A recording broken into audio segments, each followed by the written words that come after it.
All right, ladies and germs. Sometimes here in Z Show, I have a tendency to overstate things. I've been told that throughout my life. People have called me dramatic. Who knew? But these next two guests, well, they can't be overstated. At this point, their place in a trutherdom has been solidified. And I'm pretty excited for this coming segment. You will know my two guests from the popular show. Can I call it a podcast? I guess we can call it a podcast. Crrow777 Radio. The Crrow777, Crrow and his co-host, Jason Lindgren, I'll say were intimately involved in my awakening process, like I'd imagined so many other people. They were kind of there along for the journey, not just along for the journey. They were kind of like basically ushering in a new era of information. It'll be interesting. It's going to be interesting for me to interview these two gentlemen.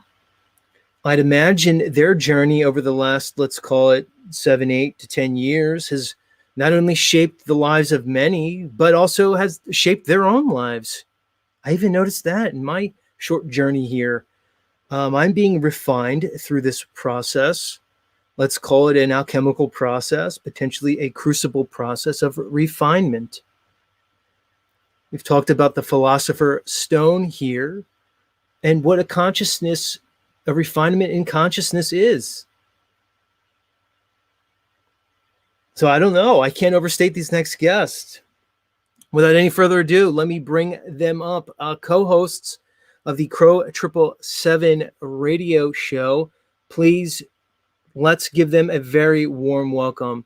Mr. Crrow and Mr. Jason, welcome to Z Show.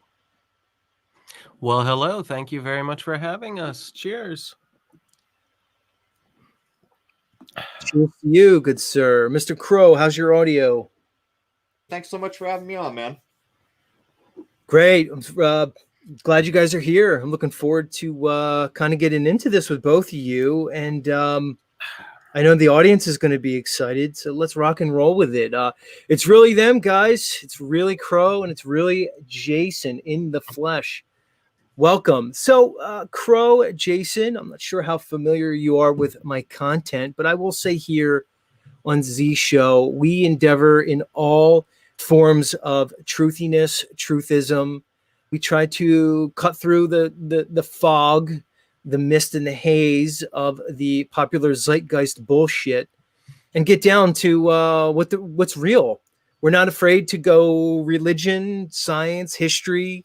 We're not afraid to go all over the board here. But first, before we jump into it, let's kind of for anybody who's new to both of you gentlemen, let's kind of get into your background, the Crrow777 show, and things like that. So take it away, guys. I mean, I'm very familiar with your show. I was introduced to your show right around, for me, I became aware of Crrow right around 2017, 2018-ish era. It was right when I was kind of basically undergoing a shift in my mindset and my paradigm and my worldview. And you guys were right there with me. But Crrow, let's kick it to you, man. How did you get into this arena? What got you into being a show host? You are the proprietor of the show. You have your own appears to be platform, your own server, which I want to get into you with. How did you get here? What was the Crrow journey?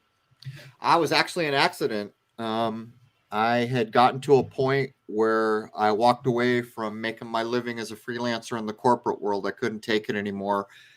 And I didn't know how I was going to pay my rent. So I figured if I was going to live on rice and struggle, that I would do something that I wanted to do. So I dusted off my telescope and I set it up. And that decision changed everything. And at some point, I filmed the lunar wave and many other things. But at the point where I posted the lunar wave, a year after I shot it, People finally talked me into social media, which I'm not a fan of. And I posted it, and everything went batshit, like instantly. 30 days later, the Flat Earth movement was full steam ahead, referencing the stuff that I'd shot. And that's really what happened. I kind of got sucked into the world stage with no intention of intending to do that. Wow. Interesting synchronicity that you happen to catch, let's call it a celestial phenomena, and we can get into it more. The so-called lunar wave appears to be an anomaly, maybe repeated somewhat since then, but at the time, certainly unique. You then post that, and you then get launched into this maelstrom of really information. I would say right about that time, as you said, is when the flat Earth topic really exploded on YouTube, which I have it pinned to late 2014, early 2015. It was so I can actually give you a date. This is what happened. Jason and I were interviewing someone. If I had to guess, it would have been 2017. Do you think that's right, Jason? I think so.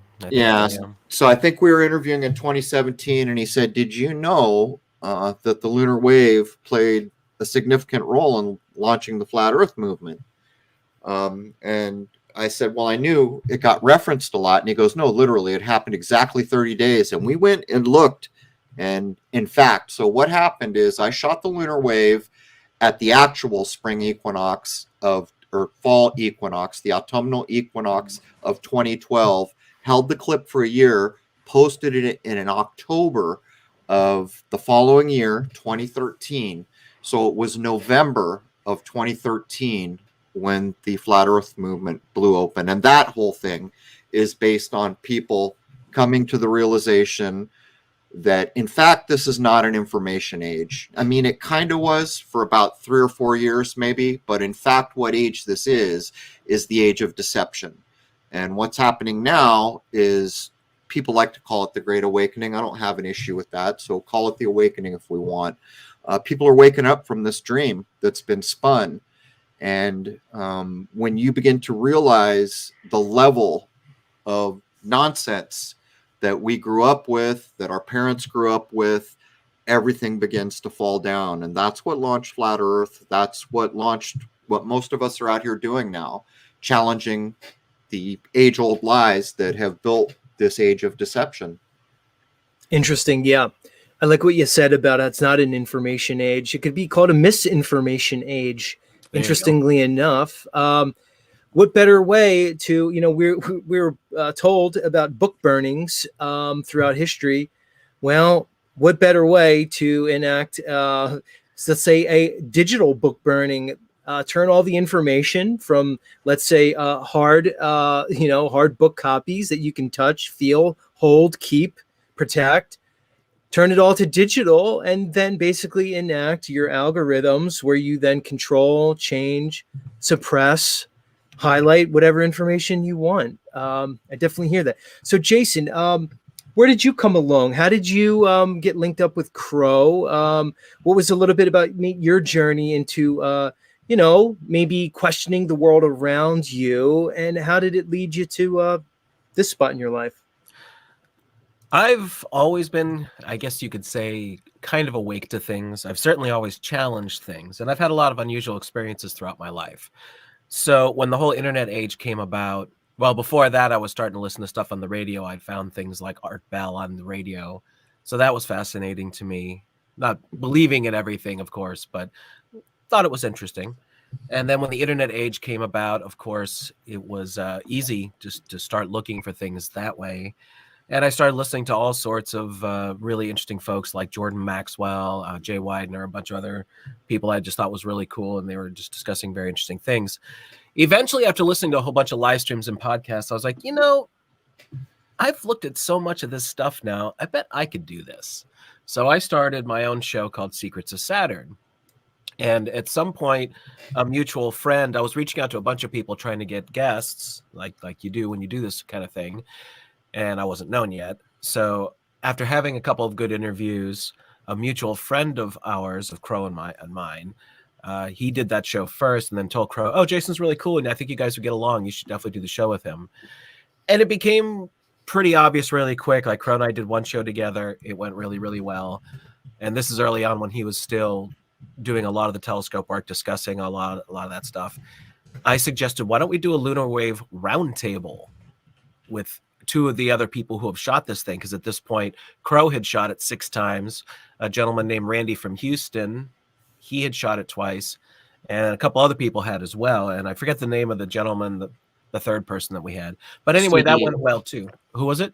He was using the name CD at the time, I think. Well, we were going to do it with him, but then we ended up doing it with that other fellow who filmed it with an iPhone. Oh, yeah. Yeah, you're right. Oh, you're right. I forgot about that. We were originally going to do it with CD, and he still does stuff to this day. I think he still live streams his telescope work, and he's really good at what he does too. But we ended up not doing it with him. We ended up doing it with the other fellow whose name is eluding me. It's just been too long. It was Robert or something. I can't remember. Yeah, and he was nice too, and he caught it, and there were definite similarities. Like, I wouldn't say absolutely identical, but all the lunar waves definitely, if it is called a lunar wave for real, you can look at it and go, yeah, I can see that the phenomena. All right, so let's get into the phenomena itself. You know, I called it a celestial event, an anomaly.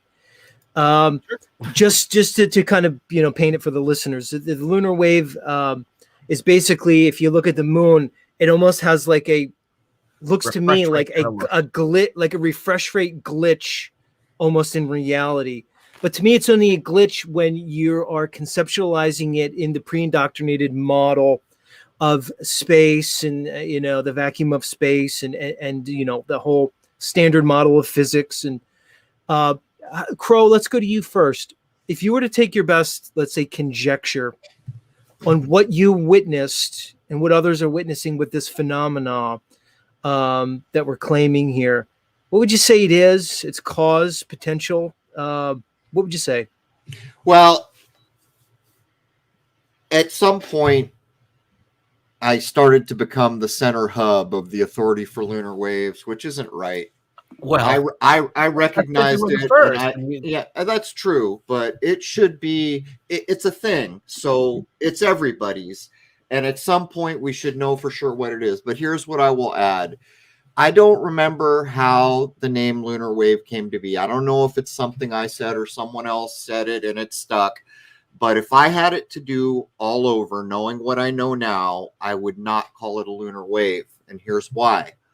As I noticed Rose posted in comments a minute ago, the gentleman we were talking about that we had the round table with shot what's called the lunar wave in front of both Saturn and Jupiter. Well, at least one of those.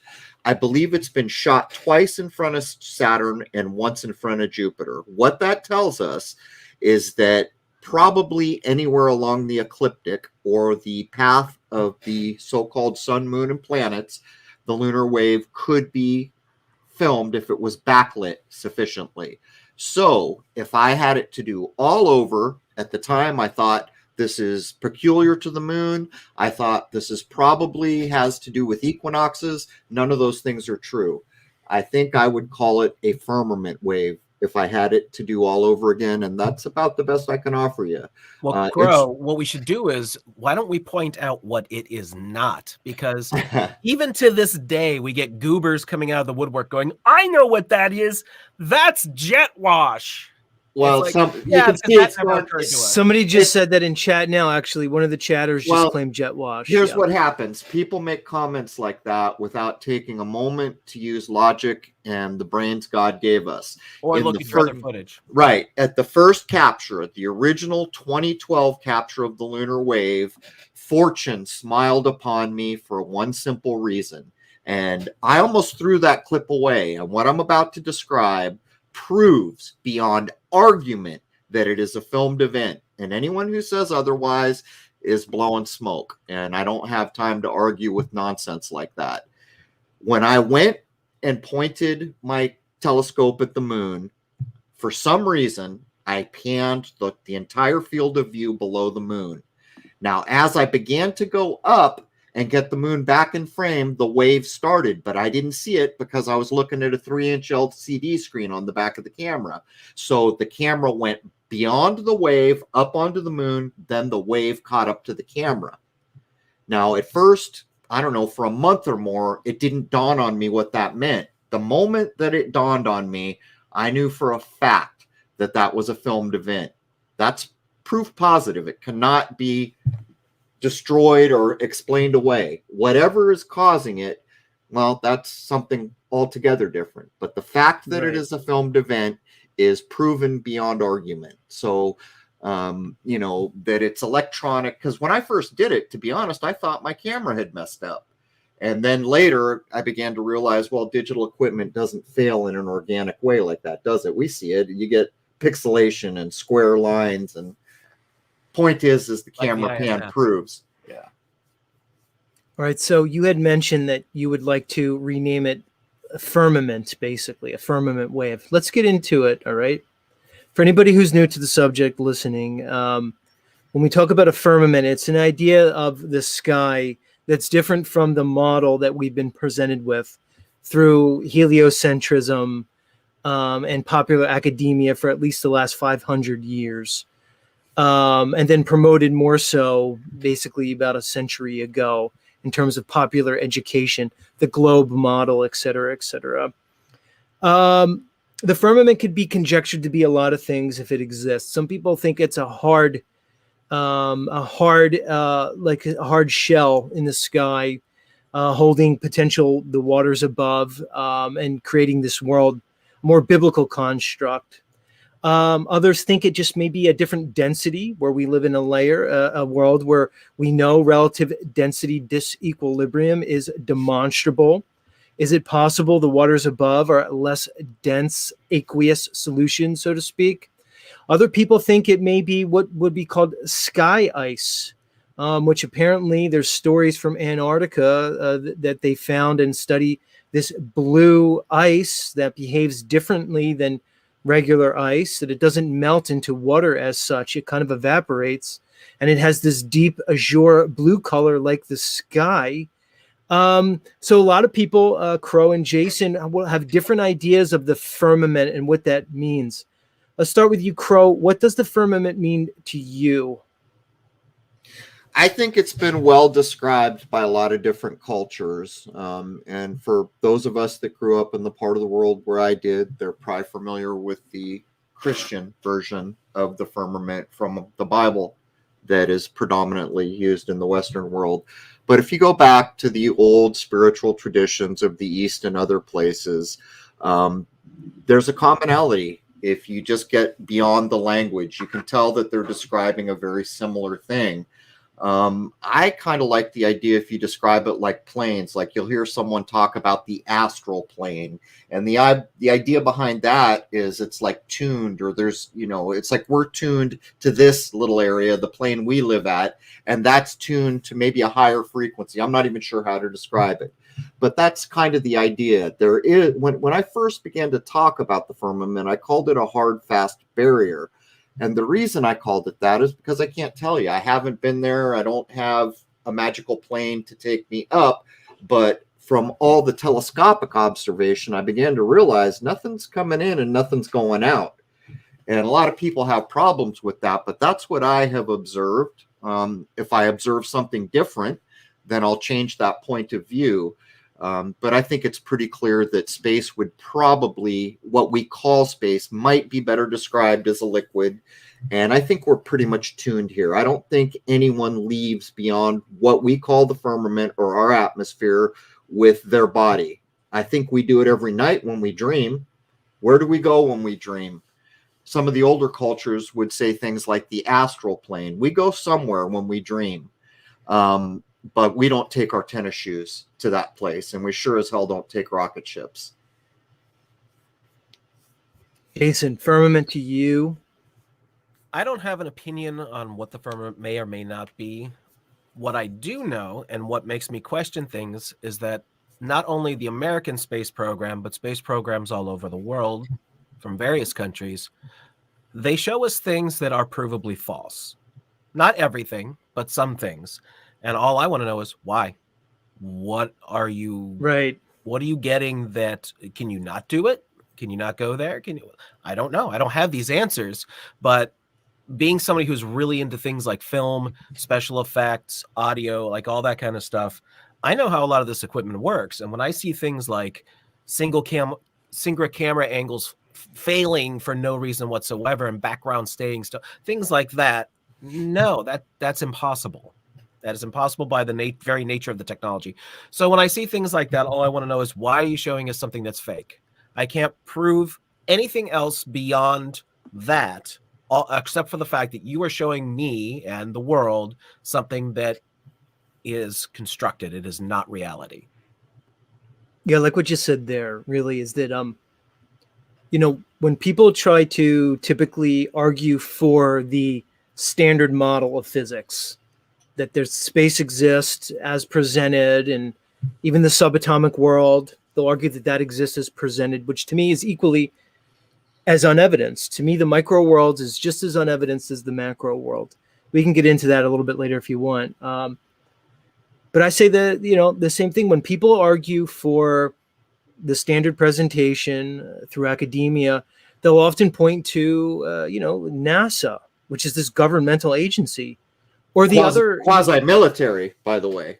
Started under the Department of Defense. So if you don't even know that, you're starting from a point of weakness, because you have to know that that is actually under the Department of Defense. They say, oh, it's public this and public that. It's like, yeah, there's a public side to it, but that's not where it was founded in 1958.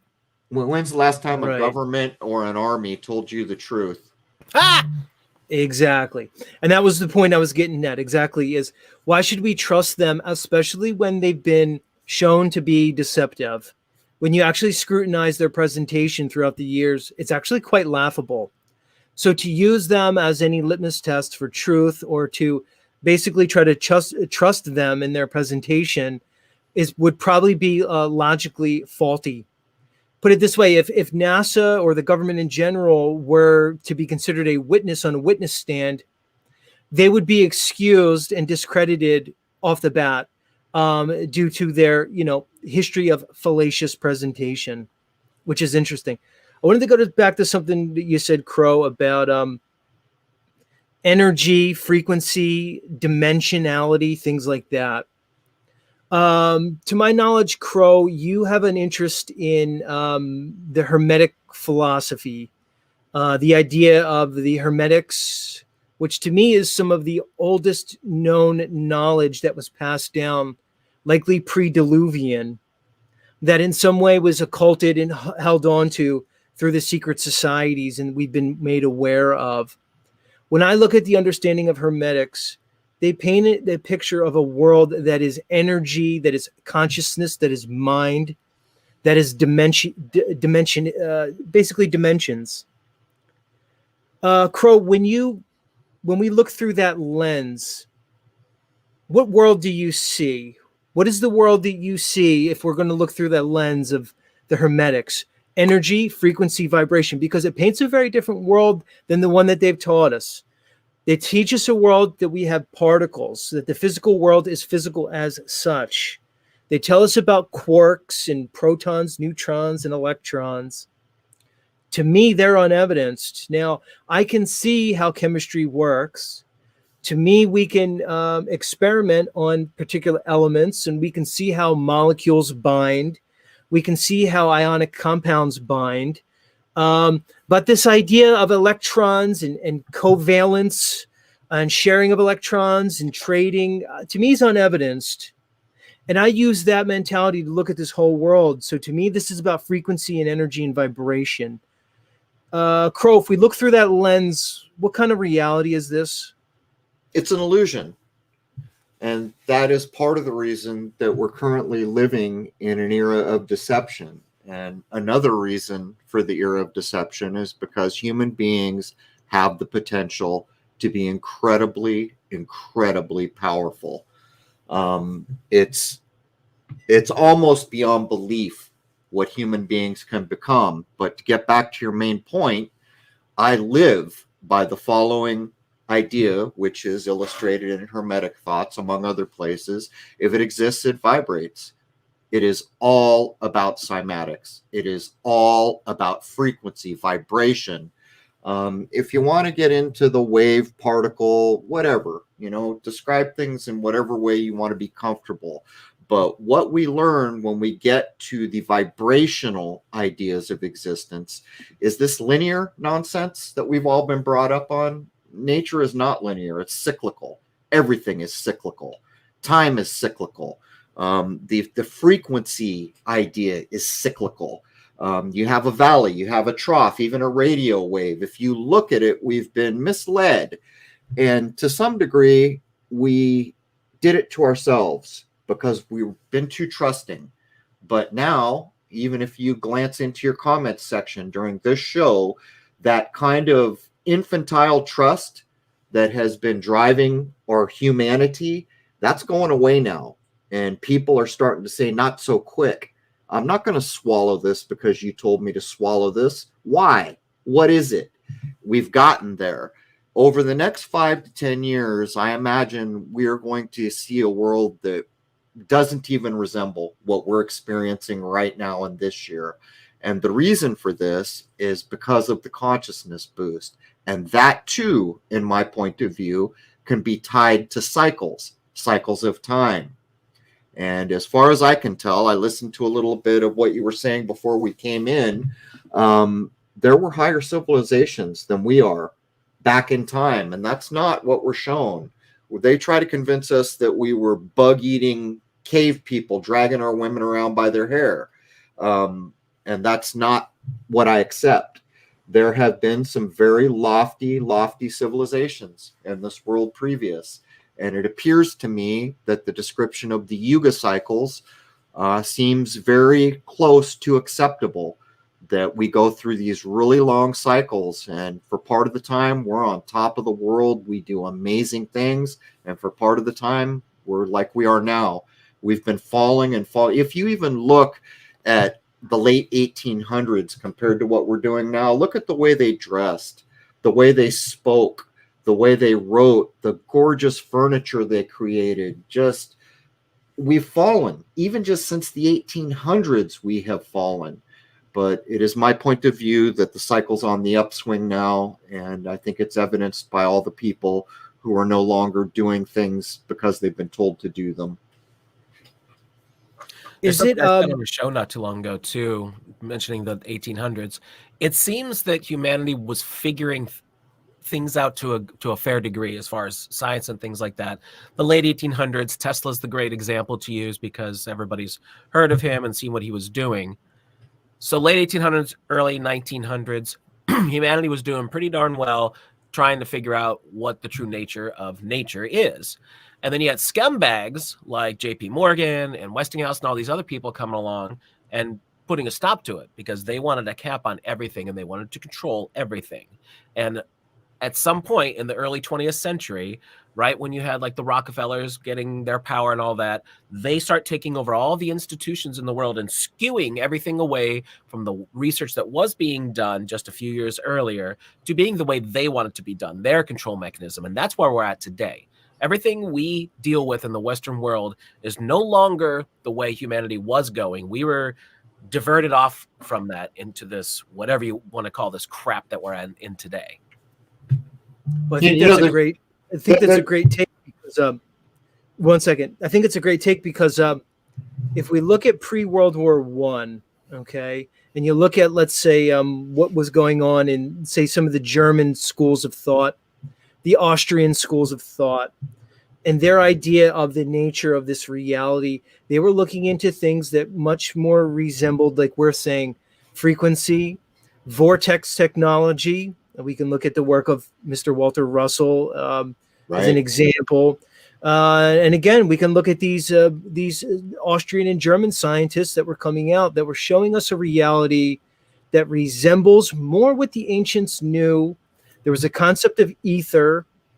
There was a concept of, let's say, chemistry that was more alchemical in nature. Critically important. Go ahead. What you just said is critically important. Ether was done away with, and that is a shame. And the alchemical point of view does one very simple thing, and that ties the science of its time to the natural world. And as I have said way too many times, there is no lie in nature. I got to a point in my life when I was at my wit's end. I couldn't take another lie. I was crying myself to sleep. Where is there anything that's true? Anything? Where is something in this damn world that is true? I was even thinking about, is it even worth being in this place? And then it dawned on me, and everything's been better since then. I realized, yes, you're blind. It's all around me. Nature is true. Nature tells no lies. And what alchemy did was tied the science of the day to the natural elements that they described: air, water, fire. Everybody's aware. But if you look at the older traditions, they got very, very finitely detailed information about why fire is a particularly special, unique element and all the things that it meant. And then they would tie that to a creation idea of how all this came to be.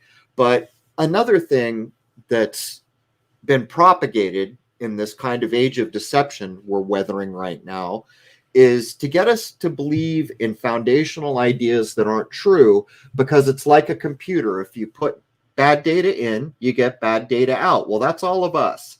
We've had so much bad junk stuffed in our heads through our, indoctrination in schools that are filling our heads with nonsense, that almost every decision we've made for the majority of our lives are based in error. And you can take simple ideas to begin to undo that. Like, take an idea like, if I want to say something actually exists, what's that definition? Right now, anyone in the comments, if something is real and it actually exists, how do we know that? And when you begin to think about simple ideas like that, your whole worldview begins to swing around in a more helpful direction. And I used to use the example to answer the question that I just asked of a rock and a cloud. There's really no difference between a rock and a cloud. It's just that the cloud's going to go away from our view a lot more quickly than the rock is. But can we call the rock solid and permanent? We really can't. How can we call anything permanent that is unchanging? And I only know of one thing in my lifetime that I can call unchanging, and that is gold. It is the only thing I am aware of. And I'm not even sure I'm wholly right about that. And when you begin to think along these lines, it helps to start to undo the damage of the linear, illusory nonsense that's been filling our heads since we came to this realm. All right, there's so many places we can go with that. You mentioned ether, you mentioned cymatics, you mentioned nature, and then gold. They're all, when you look at alchemy, they're all intimately linked, and you can't really separate them. There just seem to be different densities of reality. Let's get back to the ether, okay?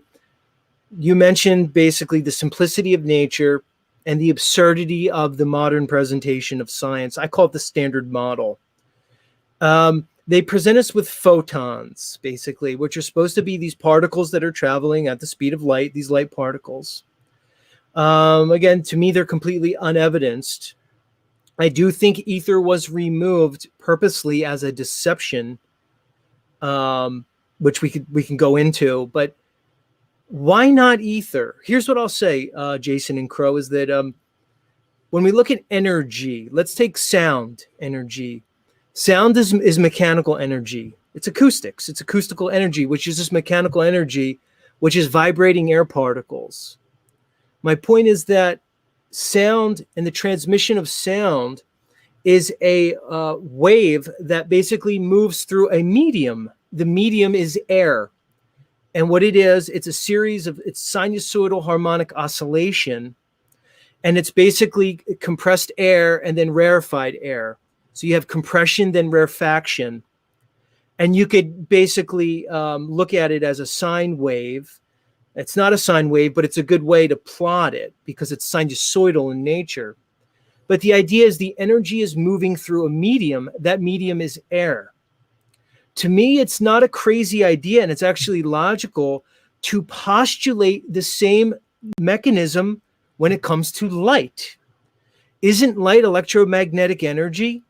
So does it not stand to reason that that energy would need a medium to propagate through, thus ether. Go ahead, floor's open. Go ahead, Jason. You want it? Well, I'm just going to reiterate what I said before. I think that this is what humanity was trying to discover. People like Tesla, and there were plenty of others doing work towards this. I think that that's very likely the case, although I can't prove it, and I don't have the means of testing anything like that. But with the amount of discoveries that people were making at that time, I would say that they were probably on the right path. And again, we were skewed off of that, probably because of the things that would have come within the next couple of discoveries. You know how these things go. You figure out one thing, then you get to the next, and they were just figuring out basic electronics and things like that. What probably would have come shortly thereafter in the early 20th century? Things that people like to call free energy devices, but I don't think they're free energy. I think it's just drawing on the ether, if that's the term you want to use. It's drawing from the fabric of whatever the universe really is. Sometimes I think that they could even draw from the earth itself, because that's been proven. People have had giant hoop antennas, people who do like ham radio and things like that, and it picks up current. So if everybody in the world could have some simple piece of technology to draw in current and have free electricity, well, there goes their enforced scarcity system that they push on all of us. This is when that prick JP Morgan and Westinghouse and all those guys, well, I think it was Westinghouse, was quoted as saying, how am I supposed to put a meter on that? Well, that son of a bitch kept us from having the Buck Rogers kind of world we would have today 100 plus years later. People kind of have no idea how much we lost since just the 1920s. Talk about the Tesla devices, Crow. Like that, how common that was back in those days. It's unreal. You know, we have a guest on named Clive DeCarlo who refurbishes what's been called a violet ray Tesla device. They are freaking amazing. And he has the real ones from back in the days. Those things sat in almost every barbershop, dentist. They were everywhere. I talked to Fortune de Saint Germain, the things that he witnessed firsthand. We lost homeopathic medicine between the 20s and the 30s to allopathy. We lost the Tesla devices. We lost the types of energy that Jason's talking about. You can go back to the Victorian times, for Christ's sake, and look at compressed air technologies that were going on. We lost so much because of the current systems of wealth and corporation, and everybody knows what's been set up. Well, that's what's coming down now. And each of us is going to help to ensure that that comes down. But these systems in place, they're not just going to pack up and go home, are they? They're going to claw and keep trying to do what they're doing. But the jig is up. Consciousness is rising now. And if we get our minds right and we start to undo the damage that's been instilled to us, if we begin to respect other cultures, that is so huge. To quit accepting this division. You're a Republican, I'm a Democrat. You're a boy, I'm a girl. You're black, I'm white. All this BS division that is sowed in our world, and go back to recognize that we are all human beings. And all these things that we talk about, so much of it was described already by past cultures. You know, we could ask, like, how would someone in Rome have any idea that there's rings on Saturn? Guess what? They knew there were rings on Saturn a long time before Rome.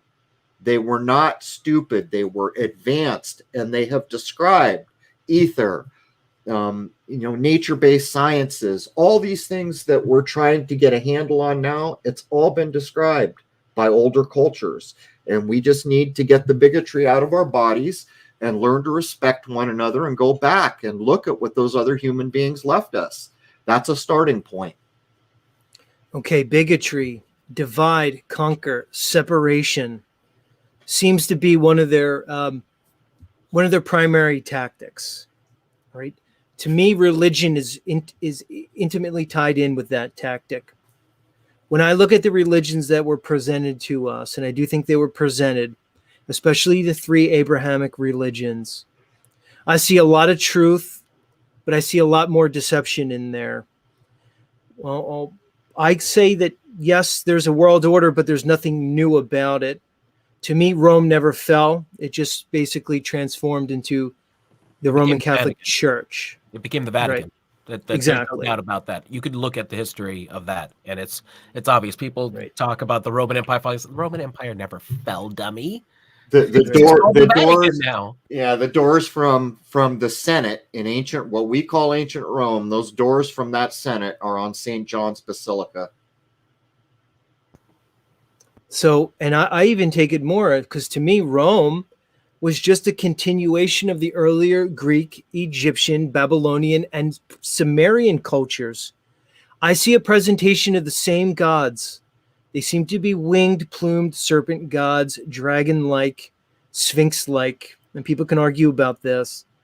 So if we're to take this, what it means to me is that we've been under this same control since the beginning of recorded history, and maybe even longer, all right? We're just seeing the new version of it. So here's my question, Crow. You seem to be rather positive about mankind's prospects moving forward.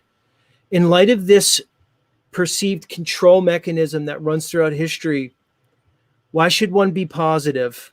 What do we have to be positive about? Is there different warring factions amongst these controllers?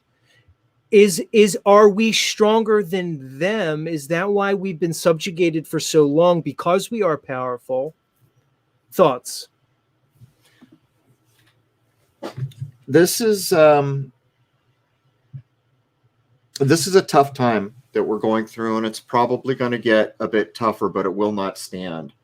All created things will see their end. There is no exception to that rule, except maybe with gold. Not 100% sure about that, but it's the closest I can come to anything permanent in this realm. But every created thing will see its end. What's going on now will not stand forever. But this bid for world control, it's not going to succeed.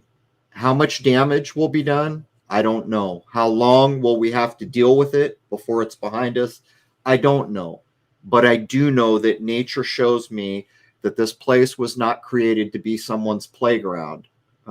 We can look through history, at least some of it, that we might accept, at least partially, and bad things happen. That is part of what happens here. We have white, we have black, we have day, we have night, we have good, we have bad. There's a duality here, which is ensured by the 3D material reality. But as you can see by what's happened in just maybe the last 6 or 7 years, there is a whole new mindset in this world for those of us who stood our ground and are not going to be damaged by what's been done and make it at least for a few more decades, some of us, depending on how old you are. And this is the seeds for the new existence. I am of a mind that in the next 5 to 10 years, we'll be moving beyond most of what's happened here. The problem is how many people are we going to lose along the way? We've lost a lot of people. The train wreck has already happened. I don't think the body count's going to be tallied for a long time to come. Jason, your thoughts on the future?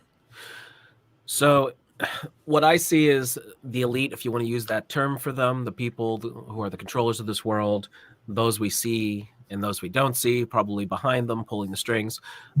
I'm pretty sure they're getting into panic mode, which is why they're throwing up so much crazy stuff right now and distractions and all that. Their control system that they've had in place for the past 100-odd years is starting to crumble. You can see the cracks everywhere.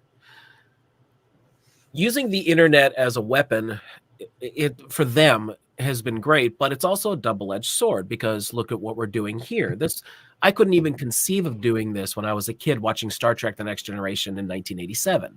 And here I am as an adult having conversations with people who are on completely different sections of the country, hundreds and hundreds of miles apart.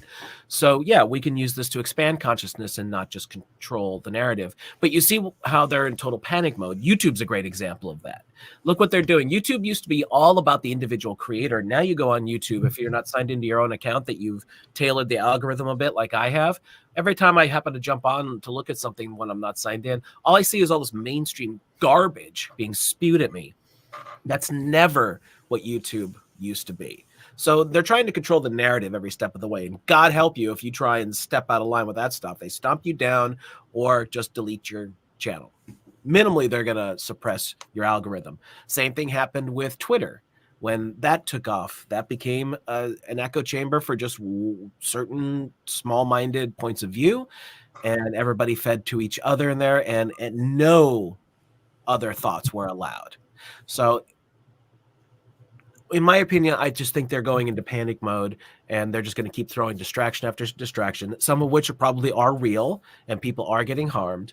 But they did pull off something in the last couple of years that was very, very real and very, very deadly. And we're already starting to see the results of that, because coincidences and died suddenly is a very real thing, unfortunately.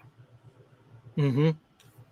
I wanted to reference this idea that we have this technology, the internet, where there's a strange juxtaposition that seems to be happening, is that although it appears to be enslaving the majority, the mass of people under this mind control, it's like propaganda gone crazy, right? There's the other side of that coin. To me, it's about natural law and this idea of balance. Is that if you're going to use technology to try to propagandize, engineer, and condition an entire population, the karmic trade-off is certain members will basically be set free.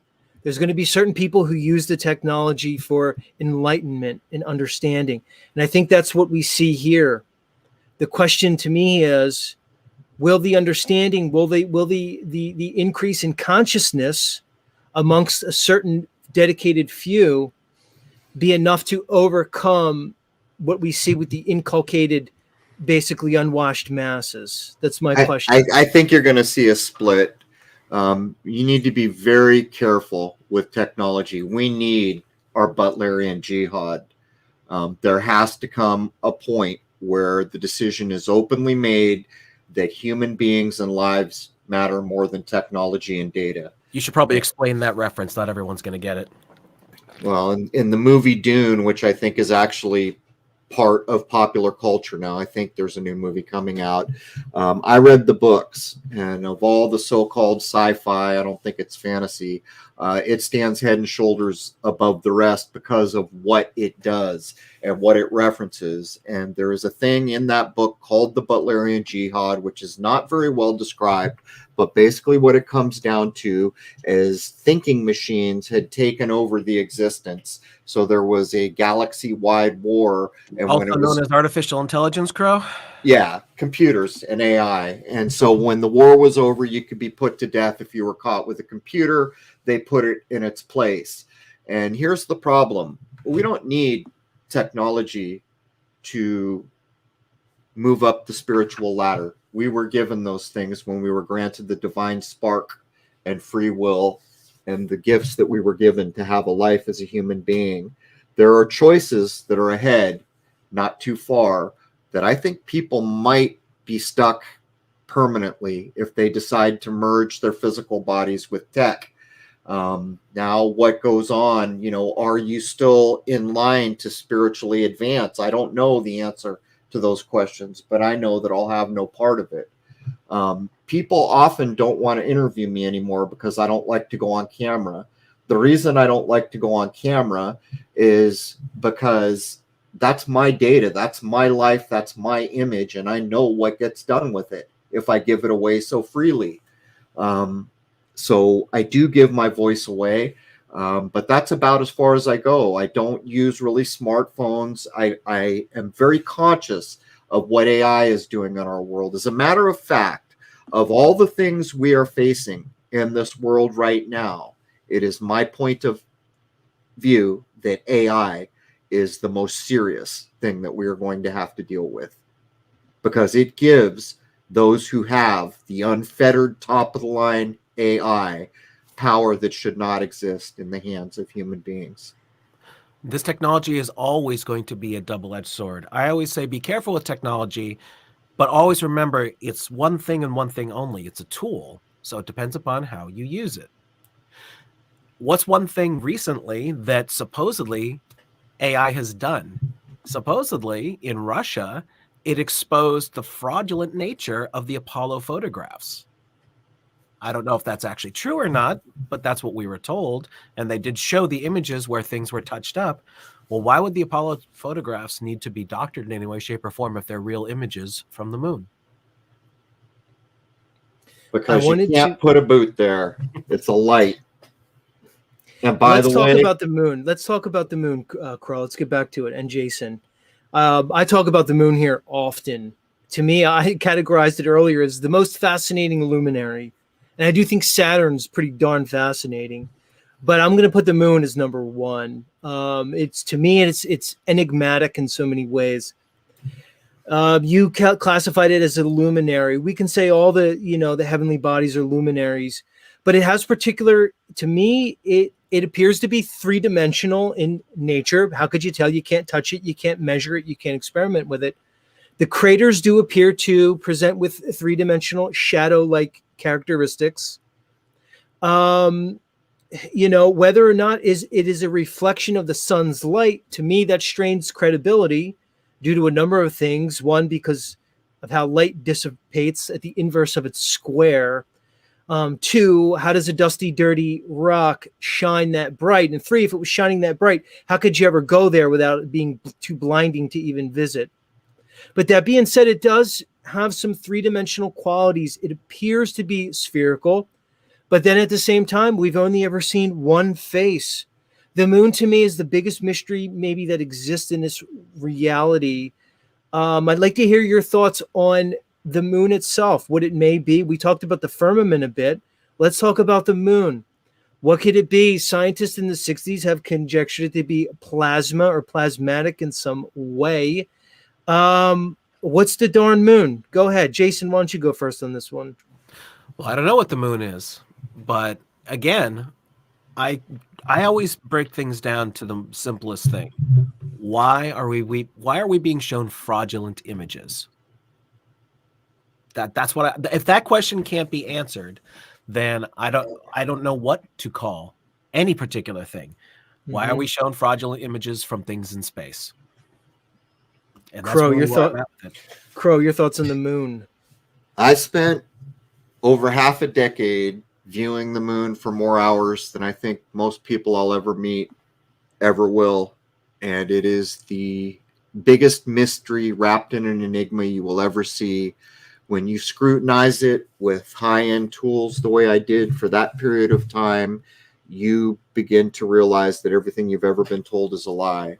The moon is not rock and dirt, in my view. It is not possible to put a boot on the moon, in my view. The moon is not 340,000 miles away from my point of view, and neither is the sun 9 million miles away from my point of view. Those things are right here. They're nowhere near the size that you've been told they are. They're nowhere near the distance that you've been told we are. There was a man in the 50s before the Apollo supposed landing who went on news telling everyone that it was plasma. That man might be right, but I would describe it with the little that I know, with only 6 or 7 years and thousands of hours of observation, that it is in fact a light. It is not sunlight. That light is different than sunlight. And that's what I can say about the moon. But the thing about the moon is that if anything I have just said is true, or at some point in our future is proven to be true, other than me doing the best I can with the tools that I've had, then it is proof of the deception of this place, because it looks like it's round, and yet it's not. It does not spin. It looks like it's been pummeled with rocks and other things, and yet the appearance hasn't changed in my lifetime. They make up lies like, I don't know, 8 years ago. Oh, we've got video of something hitting the moon. No, you don't. We crashed a rocket into the moon. No, you didn't. It's unchanging. And so if anything I have just said, based on my point of view of the logic I have used, the tools I have used, and what I think is acceptable, if any of that is true, then that deception is a very, very scary undertone. And also from my personal point of view, and many of the older spiritual traditions that I've studied, it seems to have something to do with our death and rebirth. Interesting. I've explored that line of thought also in terms of the moon and its relationship to a potential soul trap, for lack of a better term. There's stories throughout antiquity that of a world that existed without the moon, and that the moon is in some way artificial, like an artificial satellite, for lack of a better term. And I agree. To me, it's the most mysterious thing that there could ever be. What I do know is that the moon, along with the other luminaries in the sky, they're unchanging. And as you said, Crow, they haven't changed in any of our natural lifetimes, and likely not in the course of human history. It's said that there is a precession of the equinox, which could be debated whether the North Star changes from Polaris and that it was once the so-called Thuban star. I don't accept that. Tell me why. Look, if precession of the equinoxes is real, from my point of view, it's just the way it's part of how the sky clock works. And it ensures that we're not in some short cycle where the same thing keeps happening. Right. So, isn't it just a longer cycle, Crow? It's just it's a bigger cycle that almost supersedes all the other small, but it's still a cycle nonetheless, right? Go ahead. Well, we slip a degree about every 72 years, or I forget the exact numbers. That's what they say with when the you precession, illustrate it, like when we're going through the zodiac in the course of a year, we think about that in clockwise terms. Well, the precession is going counterclockwise, backwards. So the sun is going backwards through the zodiacal signs. Correct. But I forgot what the initial question you asked me was. The precession of the equinox. Oh yeah. Okay. The North Star. Here's the The North problem. So if, they tell us that we're a globe and we're wobbling and spinning like a wobbly top causing the precession. Well, if that's true, then how is it that my telescope that I bought in 1995 can still track? It's never been updated. It's got the same exact calculations as it did in the 90s, and I can still put it exactly on any star, and it will track in the crosshairs. There is no change. And for someone to claim that there was a different North Star, which they do, they claim Thuban, they say Vega, or whatever they say in the future will be the new North Star, someone would have to live so many thousands of years. So the only way to get that information would have information continuity over tens of thousands of years. Right. But here's the problem. If that's true and we're wobbling like a spinning top, then how come people in Ptolemy's time had the exact same position of the stars that we see now? Right. And it's also said that that on the Great Pyramid of Giza in Egypt, that one of the vents is still lined up to the North Star. So there you go. That's a problem, right? If we have precession of the equinoxes, that couldn't be true. That would mean that would it even be a degree for a star to get out of a little tiny opening? I don't know how much it would be, but it wouldn't be much. You would think over whatever that is, 10, 20,000 years, it might not be lined up anymore if precession was real. Even the mainstream account of things, we'd be talking about several thousand years, let alone the geologic evidence that there's water damage on those objects. So we're talking how many years then? Right. It doesn't make sense what they've said, and it's all just a cover story for the simple reason that if you don't know where you are, you have no idea where you can go. And now in this era that we are all alive right now, we're beginning to get a grip on we've been lied to. Now it's time to start figuring out where are we. And when we finally do have a good idea of where we are, then what comes next? Where can we go? And that will be a big major day when we no longer believe in the space lie. Well, what is out there and what can be done with that? And is it true that I'm going to the astral plane when I fall asleep? Is an out-of-body experience going through astral planes or other places? What does that mean to my spiritual existence? These are the things that will be changing rapidly. And the idea that having a house and money and all the things that we've been, pounded into our heads in this lifetime are going to pale in comparison to the spiritual realities that a human being is capable of. And that is proven. So about the astral, the spiritual, again, if we bring it back to Hermetics, we're told that there's basically 3 states of reality: the spiritual, the mental, and then the physical. And that they exist basically on a continuum or a spectrum. Let's call it spectral energy, right? From lower vibration to higher vibration. To me, this physical world that we experience is only physical as such because we are the ones perceiving it. To me, the physical world is just very likely a certain density or a certain lower frequency along an entire spectrum of consciousness, moving up to the mental and then the conscious or the spiritual. There you go. Right. So these things to me are natural. And I do agree that phenomena such as astral projection, the dream world, lucid dreaming, lucid projection, the phenomena of the near-death experience, and also synchronicities that all of us experience that can't be ignored, evidence a world that is much more mysterious and more metaphysical than physical as such. So I would agree with you there. So consider this, like take something as mundane as, how about the state of our music today? Jason, what's that drum machine that gets used in rap? Is it called an 808 or something like that? Yeah. Mm-hmm. Okay, so there's a thing called an 808 that makes a really low sub bassy sound. Did you know that that is tuned to a very specific frequency that coincides with your lowest chakra?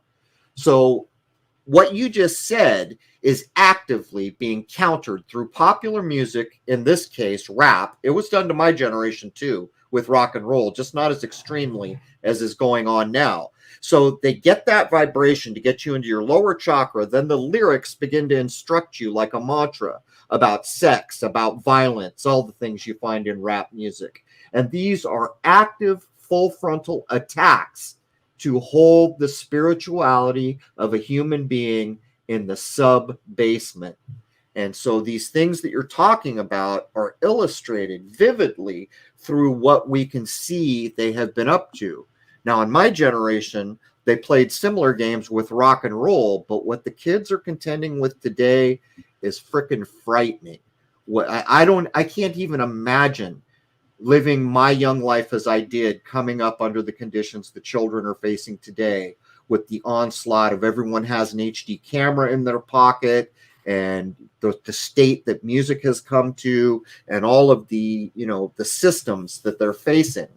But at the end of the day, we will get through this, at least some of us. I'm imagining that a lot of us will probably make bad decisions, as people did when the needle came out. Those were very unfortunate decisions. And AI and brain chips and merging tech with human beings, that is a decision I'm not sure people will be able to come back from easily. By the way, the full name of that is the TR-808, made by Roland, the Roland Corporation, the Boss Roland Corporation. And what I couldn't remember was the year it came out, and I just looked it up. It's 1980. So just think about how long they've been using that for now, if it came out in 1980, and how many songs that's been put to. So think about even how we've got our music tuned. The first time years ago I did the episode where I pointed out that tuning orchestral A to 440 is an attack on our spiritual selves. And right. People, every piano tuner in the universe called me up to cuss me out. I didn't know what I was talking about. But check this out. If you tune your musical instrument, your guitar, say, to 440, an F sharp sits on the devil's interval, what's been called the devil's interval. It's not one micro anything off. It was tuned so that F sharp sits right there. That is engineering. And Jason and I have done Correct. the shows. So these are why would they change it? So we have a time-honored tuning. So you're referencing the universal tuning frequency of A below middle C. You can find it on the piano. That's the universal tuning frequency. For time immemorial, it was 432. They arbitrarily changed it to 440, which throws the tuning off of all modern music. Because like you said, if you have an orchestra... Three times. To They be tried fair, 3 times. 432 wasn't the only tuning. Lots of No. tunings were used in the past, but 440 was not the standard until the 20th century, until about, I forget what year it was, 30s or 40s, it got standardized. They tried 3 times and failed. And to once imitate again, it. technology was used against us, because what did they do after that? They started mass producing everything to only be that exact pitch, so that Right. everything you bought, anything you used, was locked to that. Now, I mean, is that a conspiracy theory? No, that's fact. That is what happened, for better or worse. That is attack on the spirituality of human beings, because it seeks to keep us in a low vibrational state. Everybody and their brother is waking up to the fact that one of the most important things that we need to do as human beings is spiritually advance. Whether you like it or not, you can choose to go to the dark side. If you do that, you've broken no rule. You don't start breaking rules till you start hurting people or living things, I guess. But the point I'm making is the spiritual component built in to what we are is real. And it's been demonstrated by so many cultures I can't even say. There are human beings that have gone up the spiritual chain high enough in a lifetime to put a footprint in a rock. This has been done over and over and over again. So now when you look at why 440 became a thing, or why the 808 drum machine is seeking to keep the young kids that like rap music in their sacral chakra, you begin to realize why. Because they're scared to death that we will gain common sense and begin to spiritually rise above their ability to slave us out anymore. Should we kick that hornet's nest, Crow, and tell people what rap music really is? With both feet, and it pisses people off, but I'll tell you, if you are listening to rap music, you are damaging yourself. The only reason it exists is the same reason the Beatles existed. What the Beatles did and what the Beatles represent was the destruction of American culture and then the rest of the world. What it did was drugged out that generation and every generation since. It broke the family unit. It turned into sex into something that it had never been before, and it lowered our vibrational rate to the basement. That's what the music of my era did. What's going on now is that on steroids. What rap music has done has refined the lowering of human vibrational levels to an art form. And people get pissed off like I'm bagging on rap. Well, I am bagging on rap. You should throw it the hell all away. It's damaging everybody. But my generation was no better off. My generation witnessed the destruction of the family unit, American culture, and the drugging out of, I don't even know how many millions of human beings have been drugged out as a result of the music of my generation. And these were all put in place by the Tavistock Institute, who inherited the sleazy black magic tricks from a place called the Frankfurt School. All right, so let's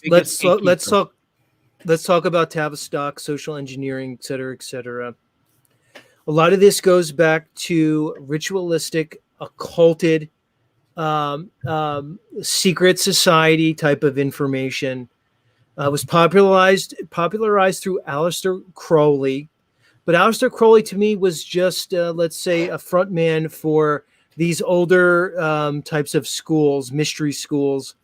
If you look at the Golden Dawn, if you look at the Theosophical Society, you can even examine in World War II and Mean Mr. Mustache and the National Socialist Party and the so-called Aryans, their association with the Tool Society and also the Vril. We find occulted underpinnings to technology and society at large. And I'm fascinated with this too. And when you brought up the Beatles, again, a lot of people like to think of the 1960s countercultural movement as an organic thing, tune in, tune out, and turn on type of thing. I would agree. In retrospect, and as we look through the lens of time, with clarity, we do see these things as engineering mechanisms to bring us to a certain place. where, as you said, the community is destroyed. We go from community to society, where our allegiance is to some indoctrinated idea of culture as opposed to your family unit, your tribal unit. They bring us away from ourselves, outside of ourselves, and then we define ourselves through the cult of culture that they're creating. But I would say that these things are ritualistic in nature, potentially black magic. Jason, your thoughts on that? The underpinnings, Crowley's influence on modern society. We know his association with the Church of Scientology and even the precursor to NASA, which is the Jet Propulsion Laboratory, and one Jack Parsons. Why is technology more associated with black ritualistic magic than it is with true science? Go ahead.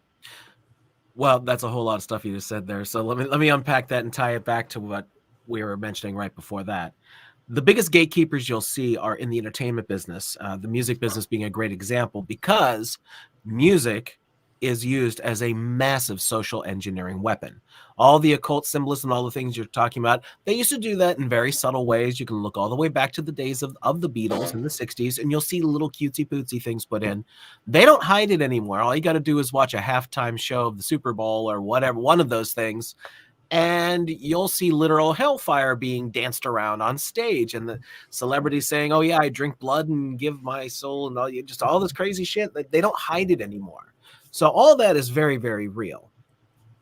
And the technology is absolutely weaponized against us with these industries. Just the flicker rates of the screens that we're staring at right now, all three of us, we're staring at screens that are using a flicker rate, a refresh rate. If you don't know what that is, that's how many times a second those things are flashing at you. That's going into your eyes and adjusting your brain in certain ways. Well, you can do things to people when you use those flicker rates and the states of mind it can put you in. So they know all this stuff. This stuff was figured out decades and decades ago. And you saw them slowly opening this up. And Crrow and I have done a lot of work on this, and so have quite a few other people who, some of which aren't here anymore, like Dave McGowan. Phenomenal work showing that a lot of these things were completely, or at least nearly completely, fabricated. There's nothing organic about hardly any of this stuff. Now, the people running with it, absolutely, that's organic, and the easiest people to manipulate are the youth. So they came up with the next newest thing, they sold it to the youth.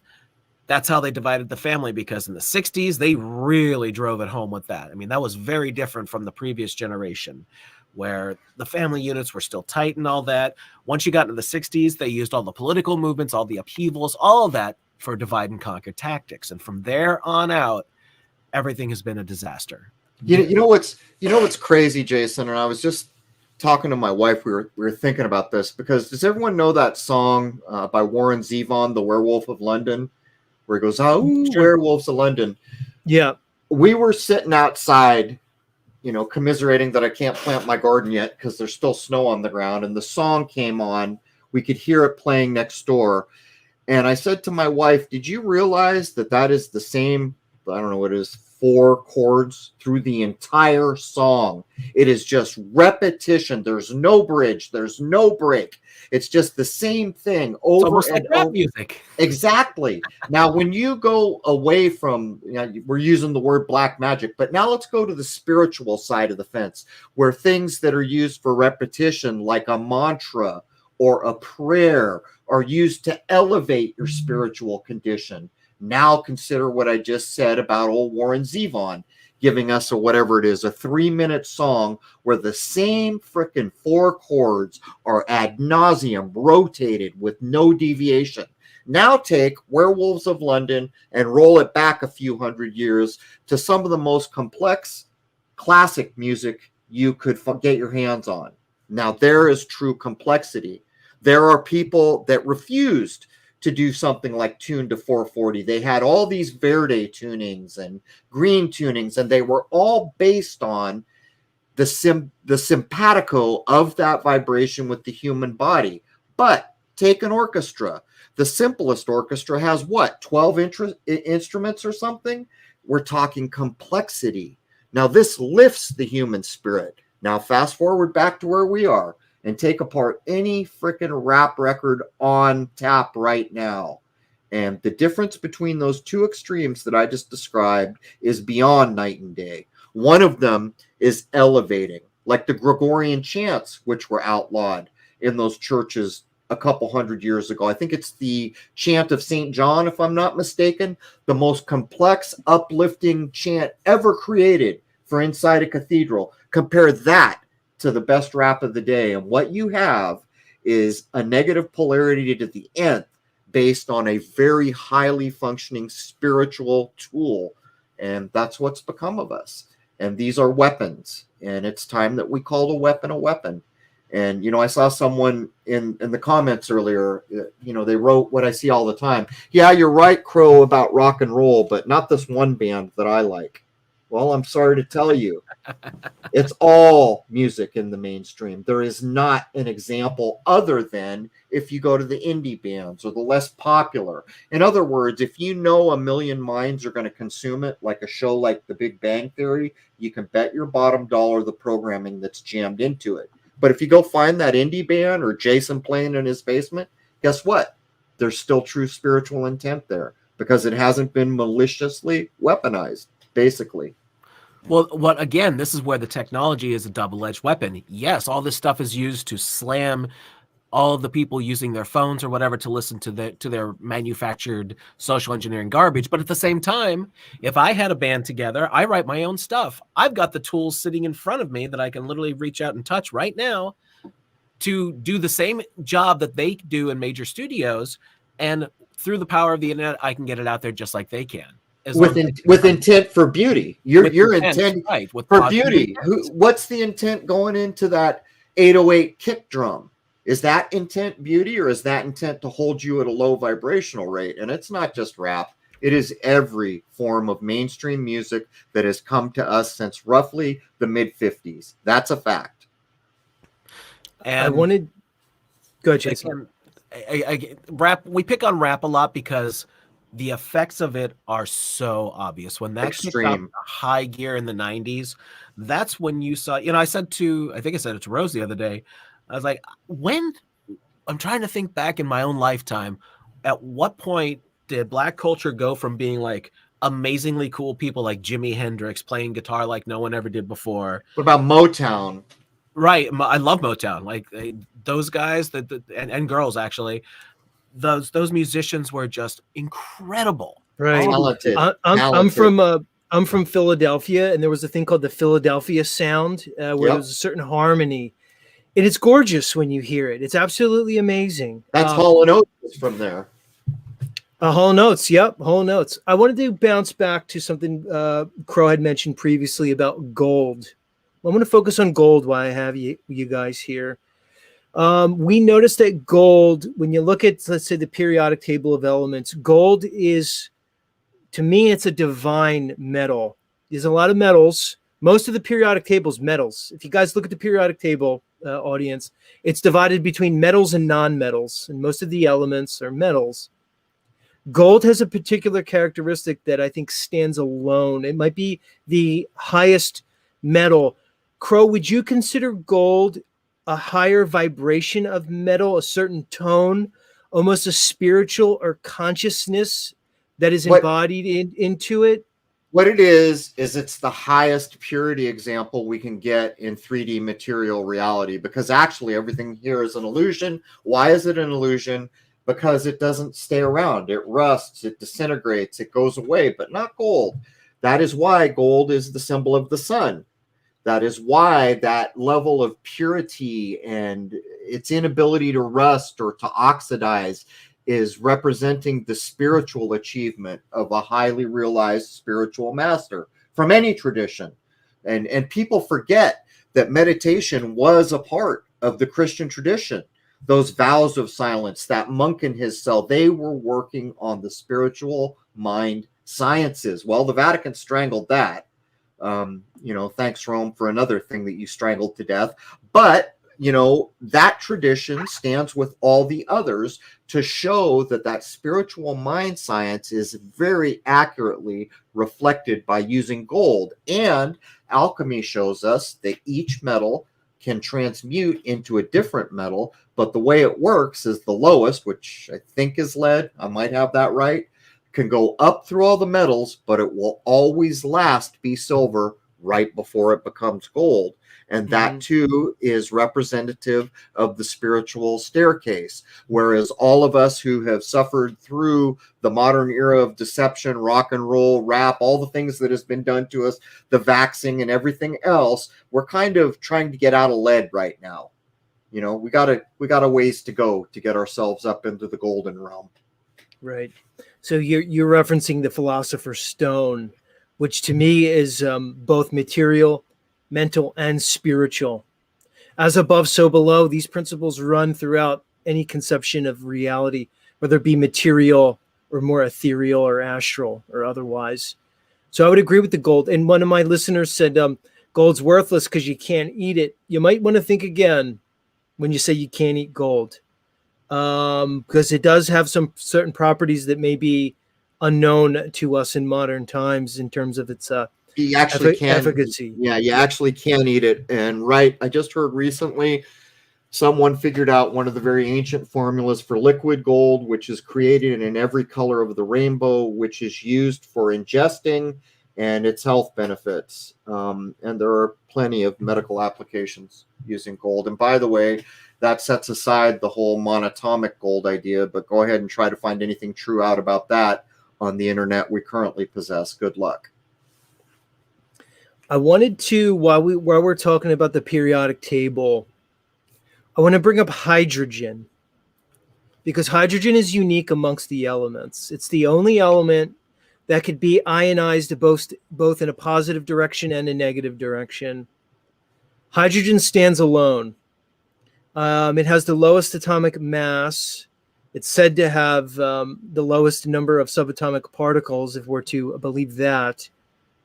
I'm fascinated with hydrogen. I think its potential is immense. I do think it was suppressed for so many reasons. One, because it's highly abundant, and two, because it's highly useful.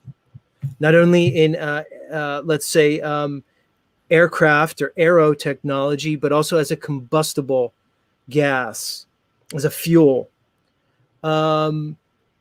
Sometimes I think that hydrogen may be the only true element as such, and that all elements are just more complex versions and different frequencies of hydrogen.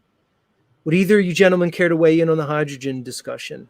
Alls I can offer, Jason will offer a lot more on this because he did a lot more chemistry in school than I ever did. But I am of a mind that the periodic table, like so many things in our lives, was created to ensure we were limited, that we could only get to just so far and then we'd hit a brick wall. I think the entire idea of the periodic table needs to be scrapped and rethought. And by the way, people like Walter Russell and others put some incredible ideas on the table in this regard. So hydrogen is interesting. I'll definitely give you that. It's supposedly the most abundant element in the universe, whatever that means. The thing that sticks out to me with hydrogen is I saw an article not too long ago that I read, and it had some really good evidence to back it up, is that's the way to go if you want to start having vehicles that are clean burning and all that kind of stuff. I agree with that. Yeah, like electric vehicles, sure, they're great for commuters, but where's all that electricity coming from? As a matter of fact, I just finished writing a show on all of that where we're going to break all that down.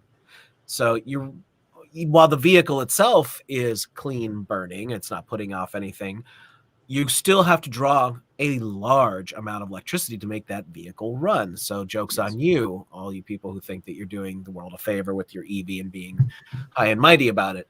They're stopping making those. There's a couple big places that just announced they're not going to make them. Yeah. Yeah, there are problems cropping up already.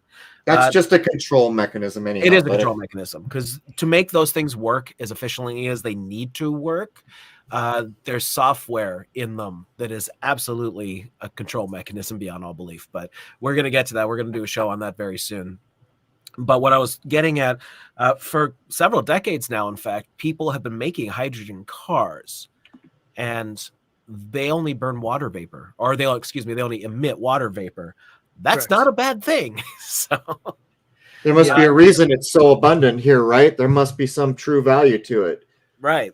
Even the guy who's known for the Area 51 alien stuff, who's actually apparently an actual brilliant dude, he's had a car, I think it was a Corvette he converted, that runs only on hydrogen. And he got substantial miles per gallon out of it. And because he, for a living, he does things related to science and all that, he can get the equipment needed to manufacture it. So he's able to make the hydrogen he needs to run his particular vehicle. But I've seen clips where he's talking about that. And not just him, lots of people have discussed this. But that's the way of the future if we want to do it in a really good way, is to switch to hydrogen vehicles. Yeah, I would agree with that. You know, people point out like the dangers of hydrogen and its combustibility, but have you seen a Tesla catch on fire? I mean, you can't even put them out. It's insane. Well, hydrogen will burn horribly. I mean, everybody knows about the Hindenburg disaster. But I can't remember exactly if it was like a dry hydrogen. There was a process that made it incredibly stable and safe, and the mechanism of the actual engine is what broke it apart to use for to burn it. However, it did it, and it worked almost like an electric car as far as the process after that, if I understood correctly. So you can go find clips on that. Just look up Bob Lazar and hydrogen car, and you'll find him talking about that. And then just do how we do all our research. Take that and correlate it to other things. Just start cross-referencing things. That's how you try your best in this age of deception to try and figure out if something's actually true or not. You can never be truly sure unless you can do it yourself, but you can do a pretty good job. All right, here's what I want to do, gentlemen, because we're coming up on an hour and a half, and I want to be respectful of both your time. At this point, anybody in the chat, if you have a question, ask it now in the chat. Put your question in bold letters, and we'll see if we can get Crow and Jason to address it. So put it in bold so it sticks out, and we'll go from there. But yeah, I would agree. Getting back to what Crow said regarding the periodic table and how it's like a limited version, a limited understanding of matter. I would agree with that. To me, what they're showing in the periodic table is elements have a periodicity to them, which to me, I liken it to like music in a musical scale. Like if you go up a piano, as you increase in frequency, there's also a periodicity. So from one octave to another, it's basically successive doublings of the frequency. And I think you can find, and you could make that analogy to the elements themselves, because they do function on a periodicity. That's why it's the periodic table. That's why the noble gases behave similar, and certain elements behave in similar ways based off particular characteristics. All right, so the first question I have here is from Mr. 1-to-1. Why did Crow stop uploading moon videos? Well, the reason that it initially happened was because what YouTube does, besides the fact that they censor it, they claim partial ownership on my original lunar wave because I uploaded it on their platform. They claim part ownership, or at least they used to. I don't know what goes on there anymore because I run my own server so that I have free speech and I don't have to worry about those things. The other thing is most people don't realize the absolute incredible amount of time it takes to do what I was doing. You might film for an entire week every day for maybe 8 hours and not get much of anything worth showing people. But on the upside, I am now in possession of one of the most high-end solar telescopes you can own privately, and I intend to point that at our sun, and I intend to try to prove that there is in fact another body by our sun this spring when it warms up around here. But mostly the reason for me stopping uploading videos is because YouTube can suck it. They don't own my work, and they don't have the right to censor my free speech. All right, Crow, another body by the sun. Now, let's get into that. There's been throughout history stories, legend, and lore of other luminaries, other heavenly bodies that potentially come and go that are not part of the standard astronomy or astrology. There's ideas of a black sun that you find throughout Aryan, which to me, the Aryan culture may be the oldest knowledge that there is even predating the land of Chem and the so-called antediluvian knowledge. So this black sun, I got to tell you, the Nazis were quite interested in it. There's also the obvious Sumerian story of the so-called Planet Nine. You can look at allusions to Wormwood, a dark star, Nibiru. These things run out through cultures. We obviously know comets come and go. What do you think is in the sky next to the sun? What were you alluding to there? I first filmed what I call the second sun, or the sun we don't see, in 2015. At the time, I only had hundreds of hours of solar telescope use time, where I had many thousands of hours shooting the moon. And I posted that footage. Some years later, someone else replicated it, but I made a prediction which has been proven true. I said that under the right conditions, with your naked eyes, you should be able to see, at the right circumstance, the second sun with your naked eyes at sunrise and sunset. It's been filmed a lot of times. It's been censored a lot, and those videos tend to come up missing.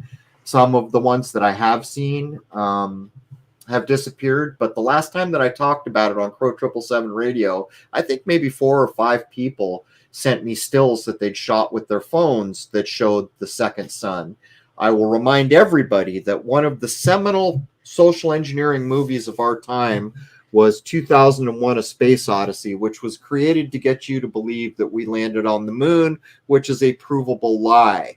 There is a sequel to that movie, which is actually better than the original movie from my point of view. It's not as good to look at, but it's a better movie. It's called 2010.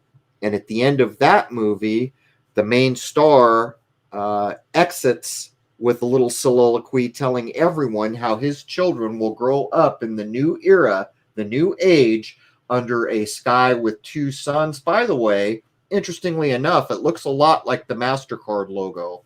The sun we see looks yellow to white, but the other one always looks orange to red, and that matches the MasterCard logo. There is another body there. I know for a fact there's another body there. I don't know for sure yet what it is.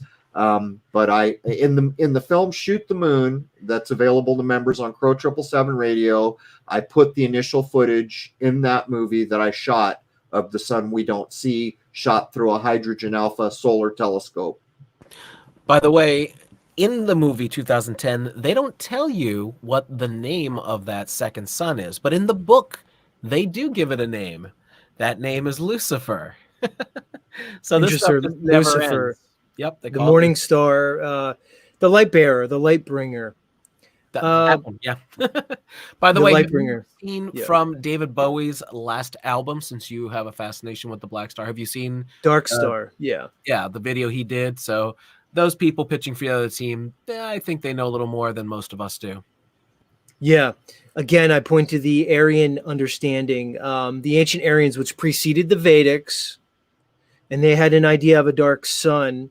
They also had an idea of 2 luminaries that were not visual as such, called Ketu and Rahu. Jason, any thoughts on Ketu and Rahu, their association in the sky, potentially eclipse, association with eclipses and other things? No, that's definitely Crow's turf right there. Anything I know and understand about it has come from him, so I'm just going to pass that one over to him. So for years, I shot every eclipse that was available to me to shoot, every transit of Venus. I shot numbers of eclipses. And the last few years of my filming, when I was filming nonstop, I realized that eclipses are a lie. I realized that the moon's distance and the sun's distance is a lie. I realized that it's a lie that it's magically 400 times smaller and 400 times more distant, which is why all this nonsense lines up. So I set out to do a single thing because I had the best tools I could get my hands on. I had infrared full spectrum cameras. I had 2 or 3 telescopes, and I set out to do this one simple thing: film the moon as it's coming in to eclipse the sun during a solar eclipse, and it can't be done.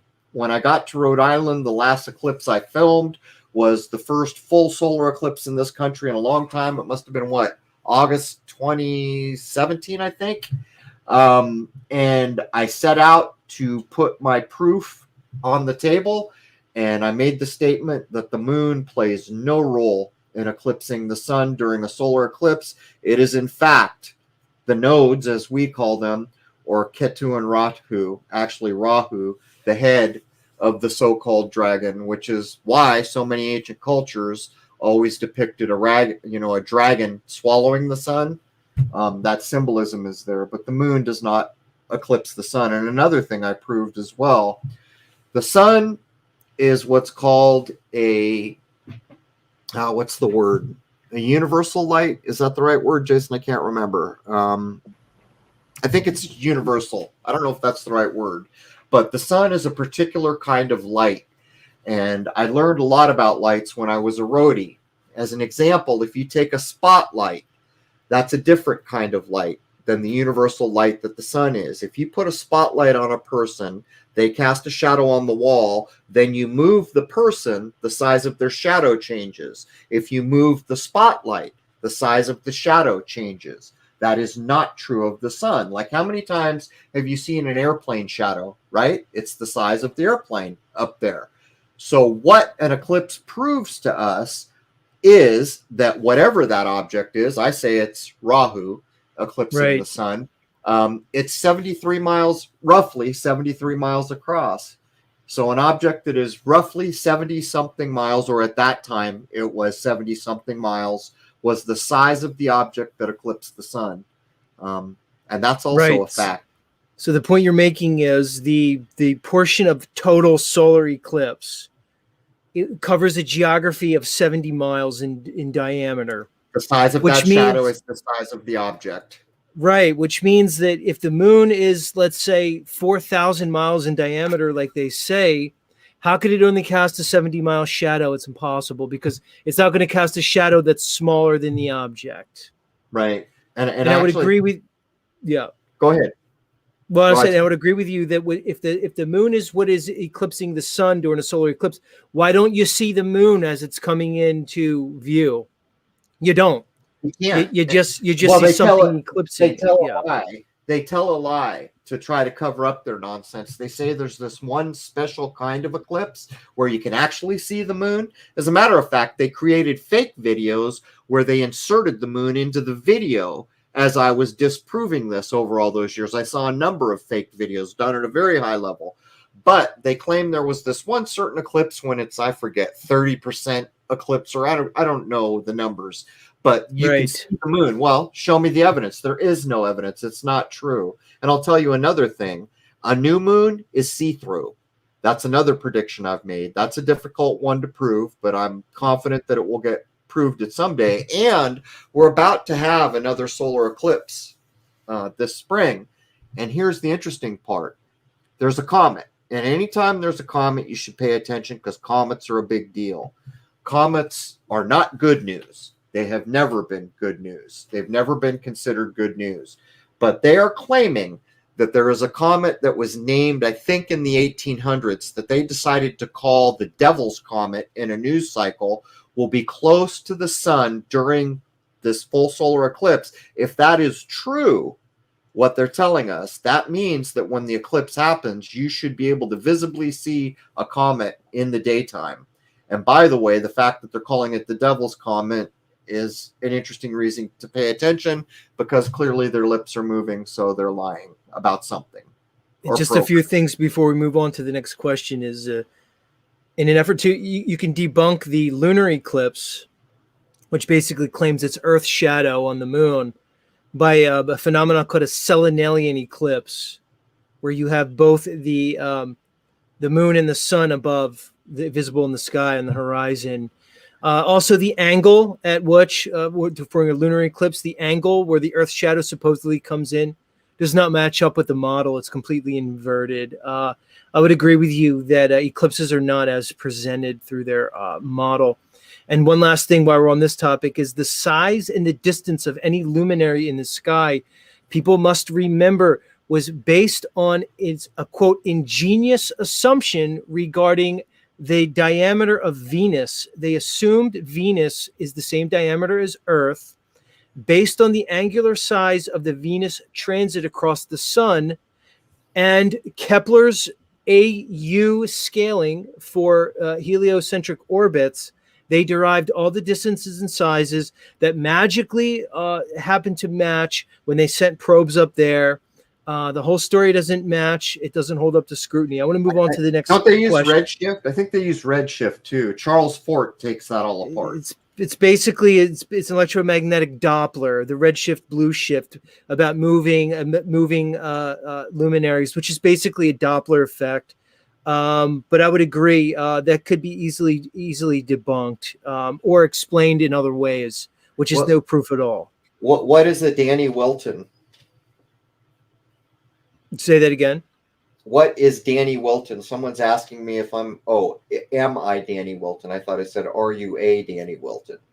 Yeah. I wanted to get to this question. It says, what is the best water purification method? For me, reverse osmosis. Mm-hmm. Right. There's 3 different methods that you can easily acquire of varying costs. Reverse osmosis is one of them. You can have systems installed so that they just work off of your faucet. I've seen a lot of people have those these days, and that gets pretty much everything out.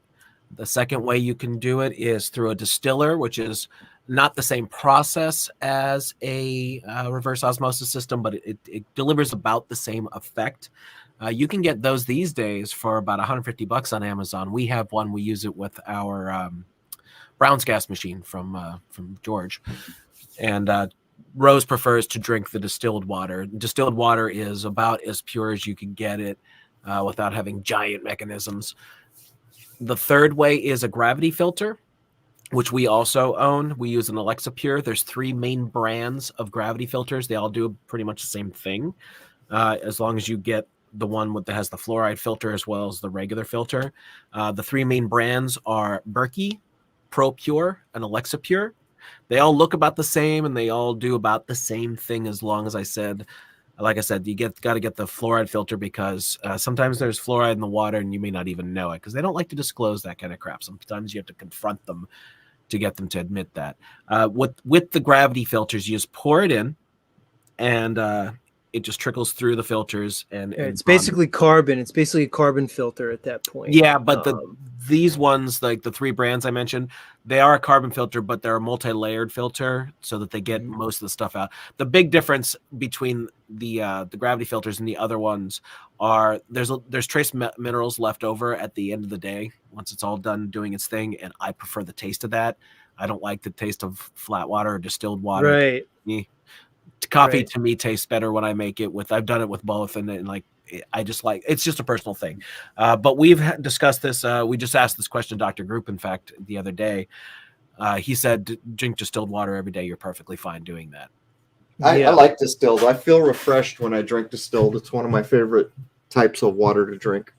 So do I. Like I'm currently drinking it right now. This question comes from the lovely Lindsay Smith. She says, Jason, you mentioned Art Bell and that you've had some extraordinary experiences in your life. What are your thoughts on the existence of aliens on Earth or elsewhere? Well, I've had some experiences of my own that I can't explain, but I have absolutely zero proof of anything extraterrestrial in the way I'm assuming you're inferring it, especially since you're using the Art Bell name, who is very, very linked to all the big names, and Crrow could tell you some stories about some of them in the alien community. And one of the big things that we've done is prove that a lot of the people in the UFO movement that are prominent names, Bill Cooper, the late Bill Cooper, called it the ufology movement. And we did a show, and that I also did a presentation on at one of the Flattoberfests on the ufology movement, is that just about everything to do with mentioning things like aliens all ties back to this notion of a one world government. You always see people, including Mr. Art Bell, saying that what we need is a one world government. And the whole alien thing is the thing that could help unite the planet against any potential aliens, because at that point it's an us versus them mentality. Right. So, Even Ronald Reagan on 2 occasions in the late 80s during his presidency mentioned the possibility and what it would mean for humanity with an alien invasion and how it would unite us. Right. Followed by one George Bush, who was very outspoken on the New World Order. He didn't even hide it. CIA director, ex-CIA director, total skull and bones initiate, Mr. George W. Bush. Yeah, those people all have an agenda. Anytime you hear stuff like that, you know now who they are. They just told you. You're right. This question comes from Austin Murphy, but I think we answered it, Austin. It said, how could one believe an atom exist if nobody has ever seen one besides the cartoon picture we were given? I'm not sure anybody in this panel is really sold on the atom based off tonight's discussion. Well, I guess I would add something to that. It's like chemistry, right? I don't accept the way chemistry is presented to me, and yet I know I can go into a lab and people can make things in the way those ideas are described. But if you go back to the old stuff, and to me, older is better. The old information there, even in the Bible, the word atom, the name Adam, that has a relation to the atom. There is a commonality there. But in spiritual traditions, or maybe Walter Russell, he's a little more recent. He was in the 1900s. His ideas around atoms, they're sound. They relate to old Hermetic ideas. They relate to alchemical ideas. And while you can say no modern equipment has seen one, I'm not quite sure you could say that of all human beings through all time. In other words, I think people in meditation and in other ways may well have seen whatever is at that level, in the same way they knew there were rings on Saturn with no telescopes. I think it might be fair to say that the mainstream description of how atoms function is one way of describing the properties of the natural phenomena, but it might not be the only way of describing that natural phenomena. That's a good point, too. Fair points.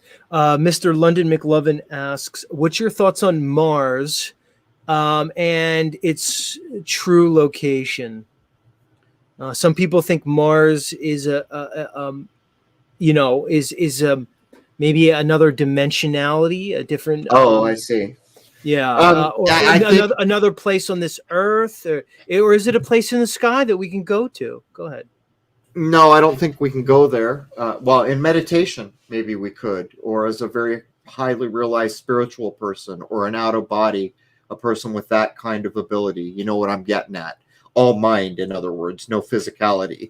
I've looked at Mars through my telescope, and I looked at all the early programming that was handed to us. I even went to Flagstaff to look through that big 27-inch telescope that it is credited with discovering it, or studying it. And you know, the guy who had all the canals, the idea of all the canals on Mars, I looked at all that research and I realized that there was more programming propaganda tied to it. What I can tell you is there is a very ominous orangey red body there that we call a planet. Maybe I won't say body, I will say luminary there. But I don't think that it's possible for us to physically go to any of the things we call planets. We're tuned to here. This is Earth. This is our home. This is where we reside until we achieve a higher level to be somewhere else. But there's so much more to that story. I know what I said just sounds simple, but I think that there's a lot of coercion going on that tries to keep us here. Didn't some people a while ago figure out that a lot of the images they show us from Mars was actually Devlin Island? Yeah. It's in Canada. Up image for image, and it was spot on. Spot on. There was even, remember the rodent on Mars that came out years ago? They actually pinned it to a native rodent called a lemming rodent that is native to Devon Island. All right. Yeah, they just lie for a living. Someone's asking about the. I guess it depends on which Mars you're talking about. That one you can go to. Might be a little cold though. Yeah. The only Mars I know for sure is a candy bar. Special K asks, are you on Rumble or any other platform, Crow? Let's get into that, Crow. So I've dropped Crow's link to his YouTube channel here multiple times, but that's not your primary platform at No, all. let me. You're behind a paywall. Go ahead, go into that. No, let me address it. So this is what happened. Before censorship was cool, by the way, it's never cool. I had stuff on YouTube. I had stuff everywhere. When the censorship hit, I'd had enough. So I changed the way I do things. I bought my own server. I serve my own content. No one can come along and say they own my content like YouTube or take it down. When I record a show with Jason, the first hour goes out free on Crrow777radio.com. Now, Rose does put occasionally some hour one content in other places like Rumble or other places, but all of it is free at Crrow777radio.com. If you're a member, then you get the full 2-hour episode, all the forums, you can create forums, plus you get free access to the 2-hour film that covers all my telescope work and everything I learned while I was doing that and all the weird stuff I filmed. The main idea here is I own and create my own content. I serve my own content. So we can say whatever the hell we want to say. We don't hurt people, so we have free speech.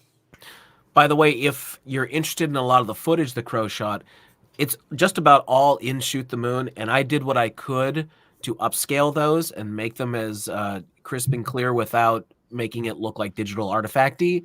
So if that's the kind of stuff that interests you, the absolute best place you can see it is watching Shoot the Moon. Yeah, it's free to members. And yeah, if you're a member, you can watch it over and over and over again. So if you want to watch those clips and really try and study them, which some people do, if you're a member, that's $8 a month, and you can do that as often as you want.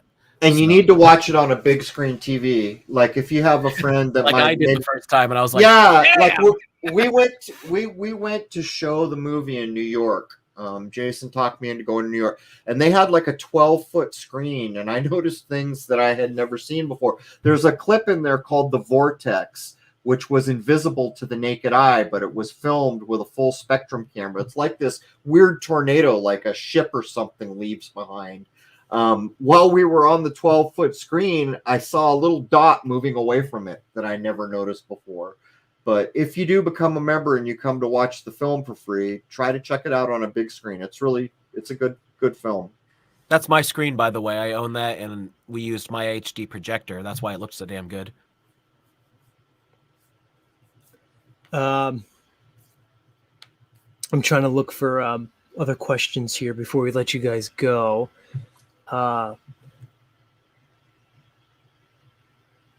Somebody says, if you capture the two light sources, will you keep it as personal truth or share it out? I guess that's to you, about Crow. the sun. Yeah, I share everything that isn't damaging or that would cause some kind of terrible trouble. Let me ask you something, Crow. This is philosophical in nature. Is there any information that can be dangerous? Yes. Under these conditions, yes. Okay.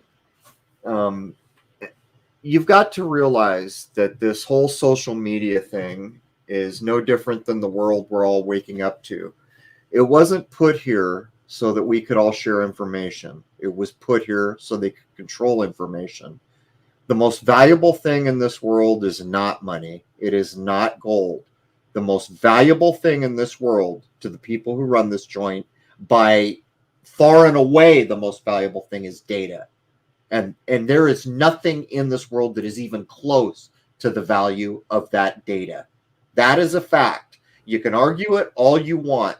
When you come to understand what AI can actually do, you have never seen even close to what actual full-blown AI could accomplish. I'm telling you, it is beyond magical. It is beyond the power of a time machine. It is crazy power to have.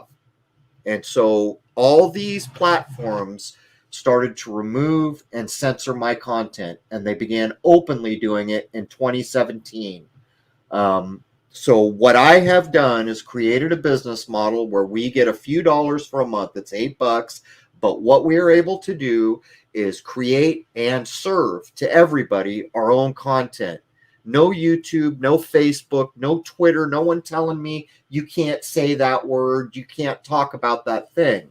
And that is really the big deal here, because the most important thing from my point of view, because I do what I do, is that we are able to communicate in a way that is helpful. Information is freaking king. And if we cannot communicate, then we are not sharing the most valuable thing in the world right now. And right now, that is information. And for the pigs that run this joint, it's data.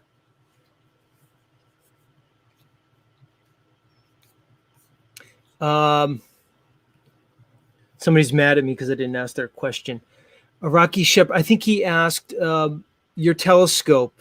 I don't know what you asked, Rock. I'm sorry. He asked something about your telescope. If it was just lens or if it was like electronic. I don't know what he meant. I know what he's getting at, because he's still probably thinking about the lunar wave and if that could be electrical interference. So basically, that was filmed with a digital camera. So there's your answer. Yeah, the camera's digital. You're familiar with how that works because your phone is a digital camera. The telescope itself is an optical tube, like looking through binoculars. Similar, anyhow. There is nothing electronic in the view coming through the telescope.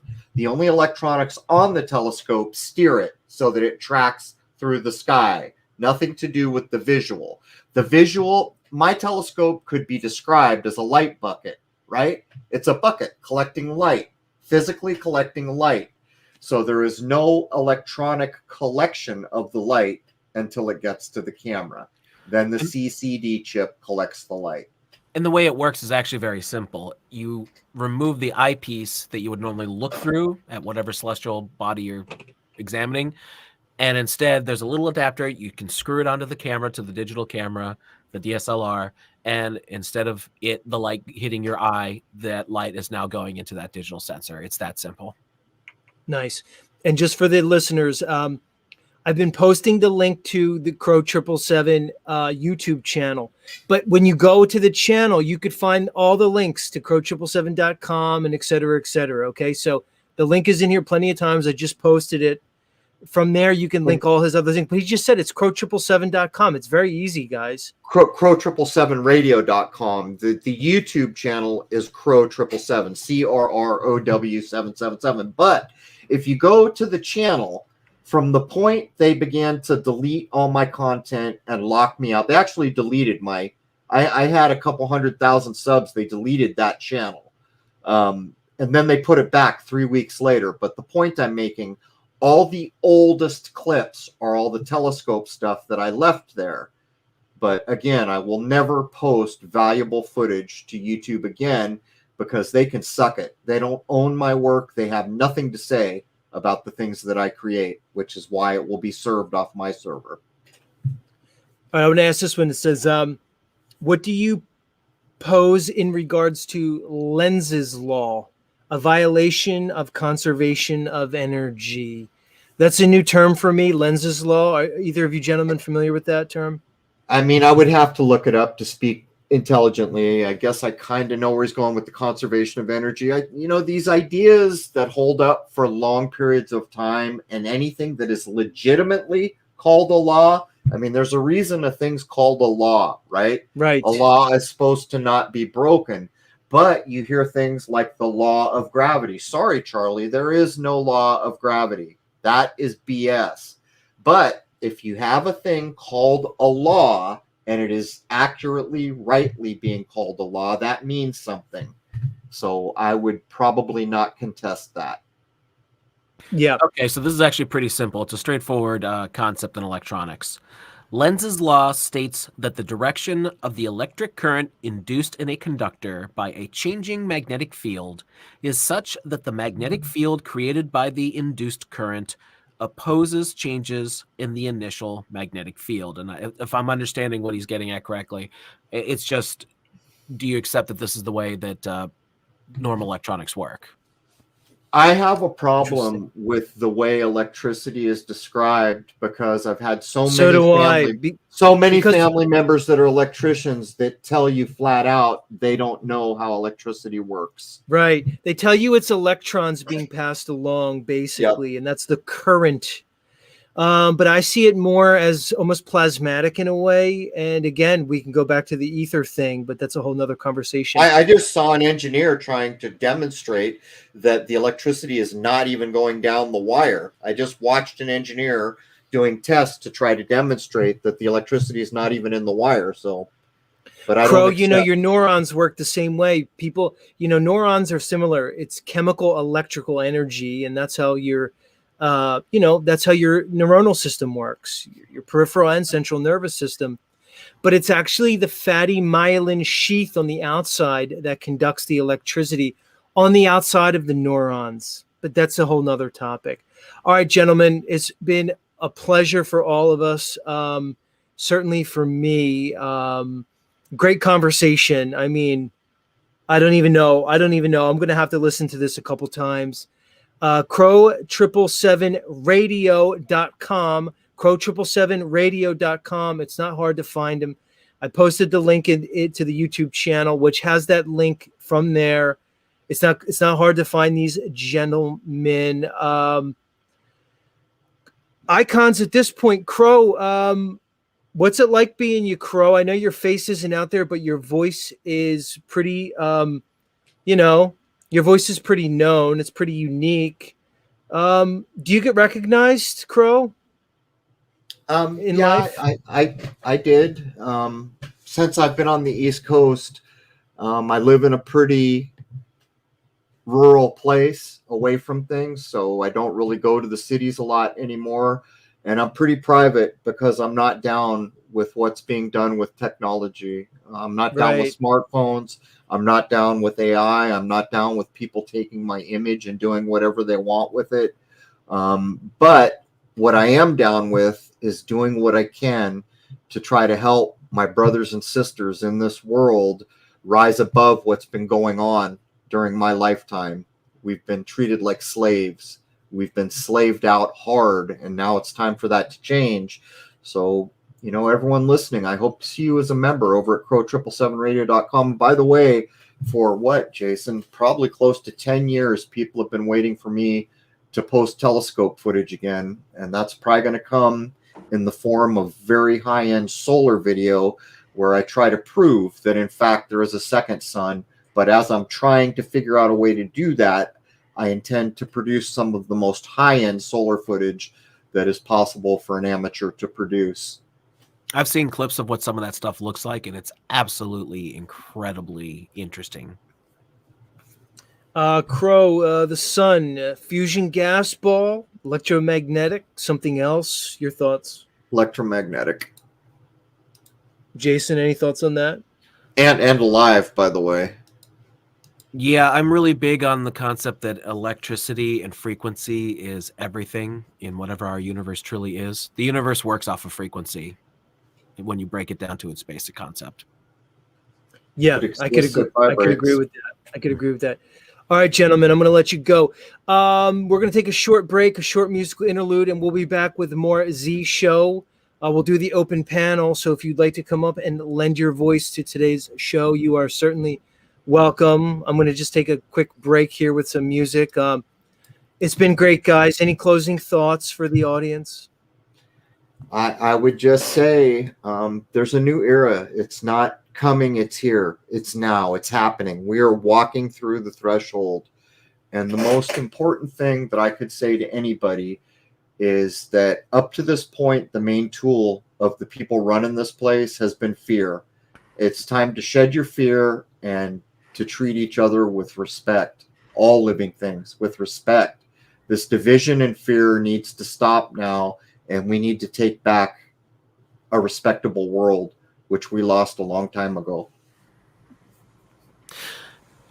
I don't go on shows very often, but I wish I would do more of them. There's something that really irritates me, and I'm pretty sure it's a psyop, and that's that you'll always get people complaining that truth should be free and this should be free and that should be free. And anybody who charges money is a gatekeeper or a shill or some other stupid thing. And that's just not true. I actually dealt with this stuff. I've been in and out of bands all my life. And I remember having that same problem. Same thing with artists. Like, people just think that you put all this time and effort into something to create something and you should just give it away for free. It's like, well, who's going to pay my electric bill? Are you?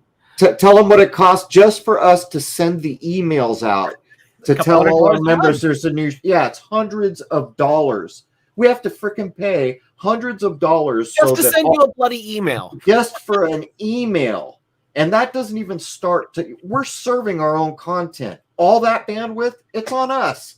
All that ability to have free speech, that dime is on us. And by the way, I've only ever raised the cost twice. And the only reason we did it is to keep the lights on. $8 is not a lot when you think about, I mean, if you become a member, there are thousands of hours of content. And if you go back to the old stuff, some of it's quite shocking, actually, when you hear it now under the conditions of censorship you're used to. Well, that's just it.